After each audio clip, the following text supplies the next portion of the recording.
Hello everyone, আশা করি আপনারা সকলে ভালো আছেন। আমি তো ভালো আছি। আমার মেয়ের শরীরটা ভালো নেই। দেখুন, সন্ধ্যাবেলা ঘুমাই গেছিলো। তো আমার মেয়ে আজকেও বমি করছে, বলতেছে মা পেট ব্যথা করতেছে। আর সারাদিনে তো ভাত খায়নি, লুডুস রান্না করে দিছিলাম, তাও খেয়ে বমি করে দিছে।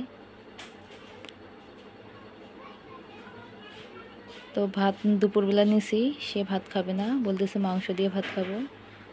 তো তার বাবা আসার পর বললাম যে তাহলে মাংস নিয়ে আসো। তো এই যে মেয়ের জন্য ডেইরি মিল্ক নিয়ে আসছে, আর এখানে হচ্ছে চিনি নিয়ে আসছে হাফ কেজি।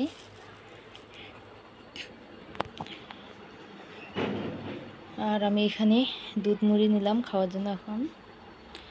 তো এই যে মেয়ের জন্য মাংস নিয়ে আসছে, মুরগির মাংস, তো সেটা রান্না করে দিলাম। এই যে ভালো মতো হয়তো দেখা যাচ্ছে না, তো অল্প করে রান্না করে দিছি। এখন তো ঘুমাই গেছে, জানি না কখন উঠবে, খাবে কিনা। তো না খাইলে কালকে খাবে।